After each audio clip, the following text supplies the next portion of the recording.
Jadikan kami damai, sejahtera, sukacita berlimpah-limpah selama-lamanya. Kami sambut kebenaran-Mu. Haleluya. Amin.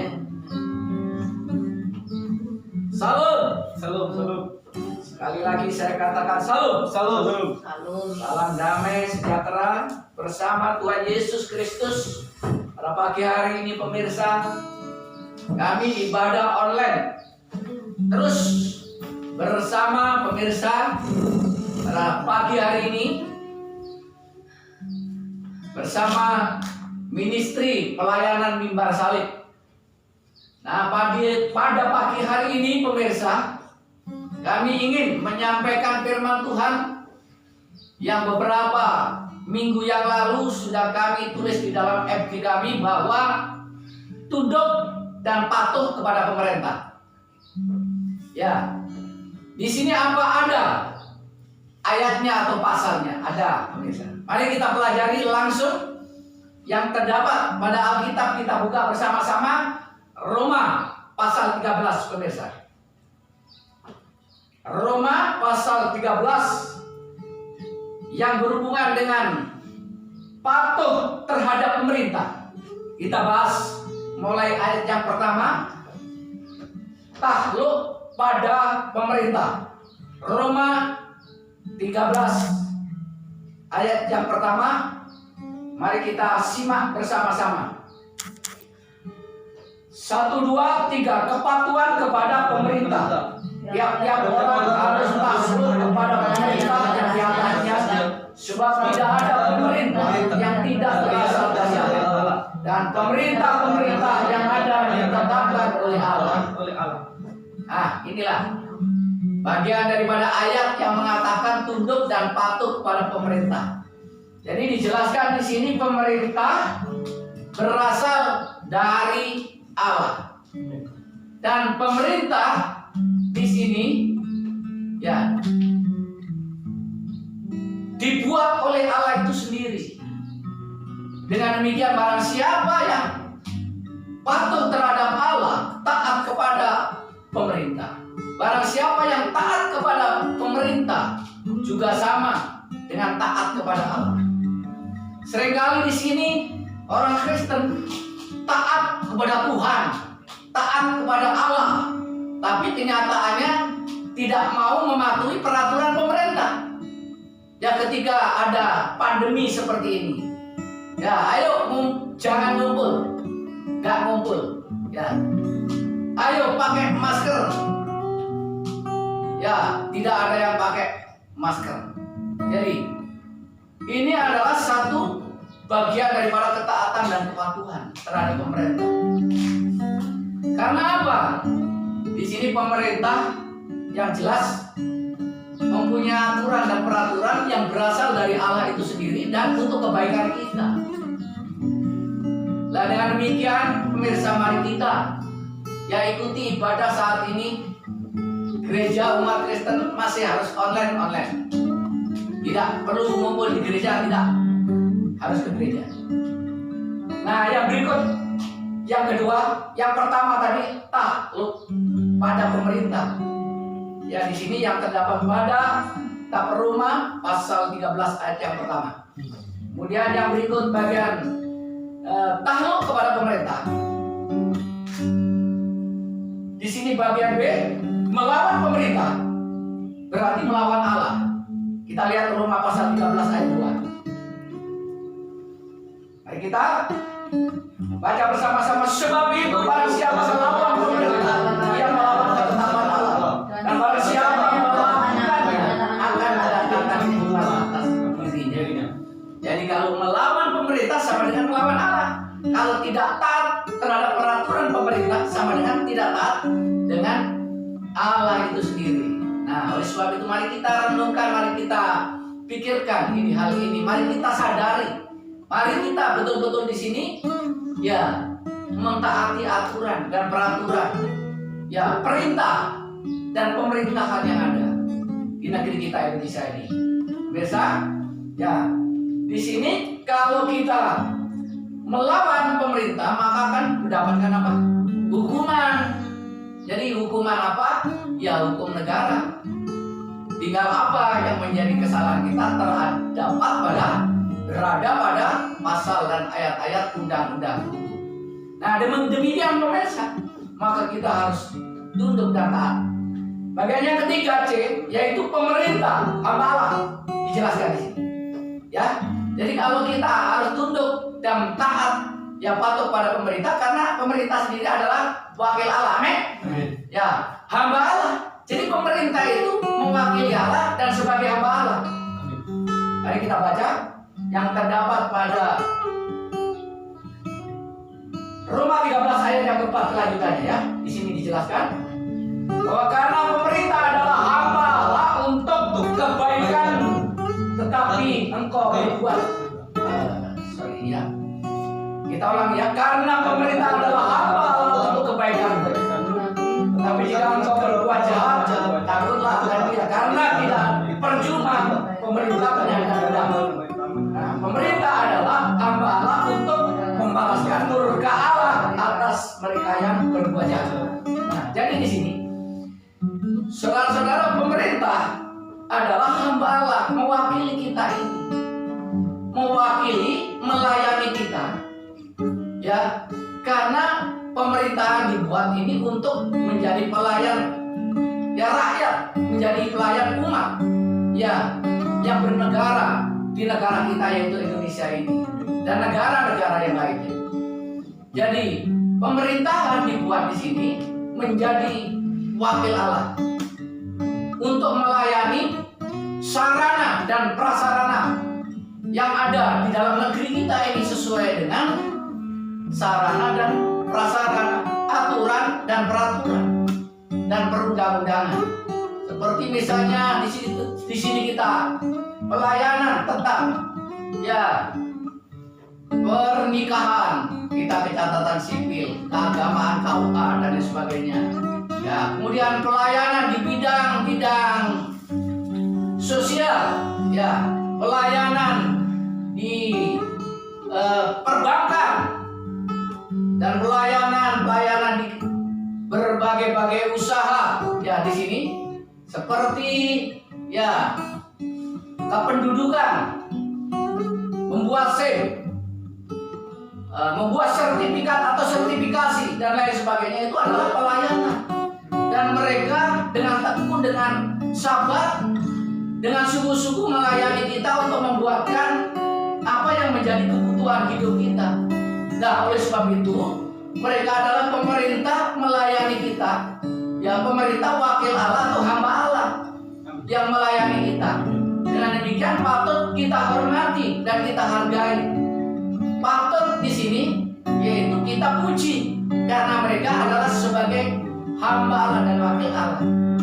Ya, kita lihat jeripayanya, kita lihat ketekunannya, kita lihat kesetiaannya kerja dari pagi sampai sore, sore sampai malam. Saya lihat lembur di kantor-kantor, saya lihat lembur di tempat-tempat kerjanya, ya di PU, ya di jalan-jalan kelihatan di situ pekerjaannya membangun gedung-gedung, membangun jalan-jalan dan membangun berbagai-bagai di situ sarana dan prasarana untuk kebutuhan kita. Oleh sebab itu kita patut untuk menghormati dan menghargai pemerintah dan kita patut juga di situ untuk memuji mereka. Nah, mari kita lihat yang terakhir di sini bahwa pemerintah sebagai hamba Allah. Di sini Roma 13 ayat 3 tadi yang saya jelaskan, dan yang berikutnya ini kita tunduk dan patuh akan pemerintah, berarti kita juga harus ya bayar pajak. Nah, kita lihat di sini ya, Roma 13 ayat yang 5. Sebab itu perlu kita menaklukkan diri, bukan saja oleh karena kemurkaan Allah, tetapi juga oleh karena suara hati kita. Jadi kita, maksudnya ayat ini bahwa kita harus sadar, takluk kepada pemerintah, tunduk kepada pemerintah. Ya, sadar yang ada di dalam hati bahwa kita harus tunduk dan patuh, kita harus mengikuti aturan dan peraturan di suatu negara berdasarkan undang-undang, berdasarkan peraturan dan aturan. Jadi saudara-saudara, di sini ketundukan dan kepatuhan kita terhadap pemerintah yang terakhir kita terdapat pada Matius 22 ayat yang ke-17 sini. Injil Matius pasal yang ke-22.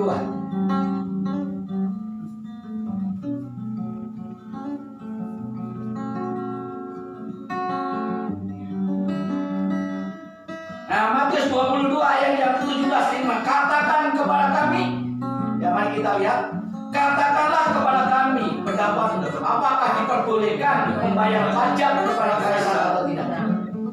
Tetap ayat ke-18, tetapi Yesus mengetahui kejahatan hati mereka itu, lalu berkata, mengapakah kamu mencobai aku, hai orang-orang munafik? Tunjukkanlah kepadaku mata uang untuk pajak itu. Mereka membawa suatu dinar kepadanya. Maka ia bertanya kepada mereka, gambar dan tulisan siapakah ini?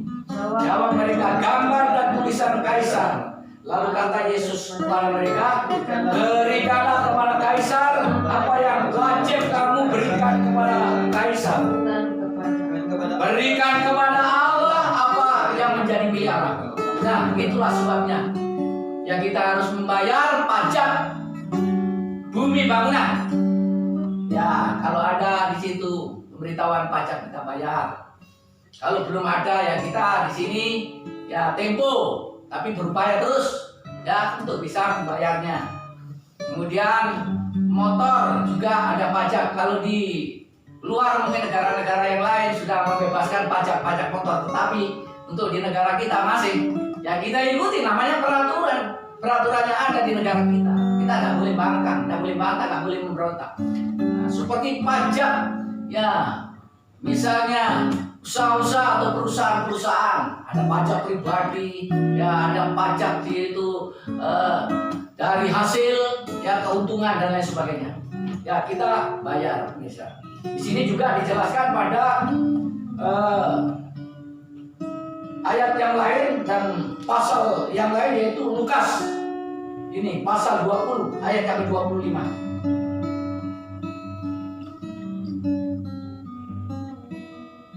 Lukas pasal 20 ayat yang ke-25 mengatakan, lalu kata Yesus kepada mereka, kalau begitu berikanlah kepada kaisar apa yang wajib kamu berikan kepada kaisar, dan kepada Allah apa yang wajib kamu berikan kepada Allah. Jadi Yesus ini berbicara dalam konteks hukum Taurat zaman raja-raja. Jadi semua harus bayar pajak, dan juga yang sekarang ini ya. Jadi apa yang menjadi kewajiban kita untuk pemerintah kita kembalikan, kita berikan kepada pemerintah. Apa yang menjadi kewajiban terhadap Allah kita berikan kepada Allah. Tapi di sini yang dimaksud apa yang diberikan kepada Allah itu hak, otoritas, kebenarannya.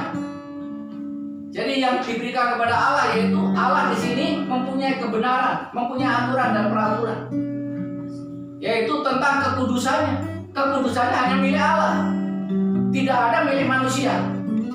Jadi kalau seorang jemaat atau pendeta yang mengklaim dirinya kudus, ya ingin dikatakan, oh ini loh orang ini suci, oh ini loh pendeta ini suci, oh ini loh yang penginjil ini suci, loh ini loh pendeta ini manjur doanya, atau penginjil yang dari luar negeri di sini yang berbondong-bondong datang, ya kesembuhannya luar biasa. Nah ini mengklaim namanya. Jadi itu mengklaim milik Allah, kebenaran yang dari Allah. Padahal kuasa, otoritas, keajaiban, kesembuhan itu bukan milik penginjil, bukan milik pendeta, bukan milik jemaat, tetapi milik Allah itu sendiri. Nah, kalau kita di dalam segala ya, pada saat kita ada acara, ayo kebangunan rohani, doa kesembuhan, ada seorang di situ pendoa atau pendoa syafaat, ayo mari kita mendoakan orang sakit, itu bagus, benar, ya nggak salah. Tetapi jangan lupa kesembuhan terjadi oleh karena Allah itu sendiri. Berkat mujizat terjadi oleh karena Allah itu sendiri. Nah dengan demikian jangan ada seorang hamba Tuhan yang ingin mempopulertaskan dirinya sendiri, pendeta yang ingin mempopulertaskan dirinya sendiri, ingin disebut, oh pendeta ini hebat, pendeta ini manjur doanya, pendeta ini, ayo kita datang berbondong-bondong minta disembuhkan. Apakah bisa doa sendiri? Apakah kita tidak bisa minta sendiri kepada Tuhan? Padahal otoritas yang dari Tuhan, kesembuhan, ya permintaan, doa-doa dan lain sebagainya, itu diberikan kepada kita semua umat. Jadi jangan kita mengandalkan, oh doanya Pak ini manjur, Pak itu ya mujarab, ya sekali mendoakan langsung orang roboh, ya lumpuh berjalan, buta melihat. Itu sebenarnya otoritas Allah, itu sebenarnya kebenaran Allah. Oleh sebab itu jangan ada orang hamba Tuhan atau umat yang mengklaim kalau bisa mendoakan orang sembuh, yang mengatakan dirinya hebat. Tidak. Saya sering kali juga mendoakan orang sembuh, buta juga melek, lumpuh juga bisa berjalan. Ya di situ orang saya doakan, ya pernah buta matanya juga melihat. Ya tetapi bukan dari saya, semuanya itu Tuhan. Ya karena kita sama sekali tidak ada apa-apanya, tidak ada kekuatan, tidak ada otoritas, tidak ada kuasa. Yang ada kuasanya hanya firman Allah. Yang ada kuasanya yaitu Tuhan Yesus itu sendiri. Nah, saudara yang kasih, firman Tuhan yang menyangkut milik Allah ini kembalikan kepada Allah. Itu adalah kebenarannya, kekudusannya, milikkan, kembalikan kepada Allah. Jangan mengklaim menjadi orang yang kudus. Ya, kuasanya, keajaibannya, berkat mujizatnya itu semua milik Allah. Jangan ada yang mengklaim dirinya hebat bisa menyembuhkan orang. Ya karena semua yang menyembuhkan adalah Allah. Yang mendoakan supaya menjadi kaya, bukan pendeta yang membuat jadi kaya, tetapi itu Allah sendiri yang menjadikan ya kita bisa kaya. Mungkin kalau kita bisa memiliki segala sesuatu, semuanya bukan dari kita sendiri, bukan usaha kita, tetapi Allah itu sudah memberikan dan Allah itu sudah mencurahkan segala apa yang kita minta, apa yang kita rindukan, dan semua harapan kita hanya berserah, hanya berharap kepada Allah itu sendiri. Demikian firman Tuhan pada pagi hari ini. Bisa terus diikuti tayangan kami Mimbar Salib. Sampai jumpa. Tuhan Yesus memberkati. Salam.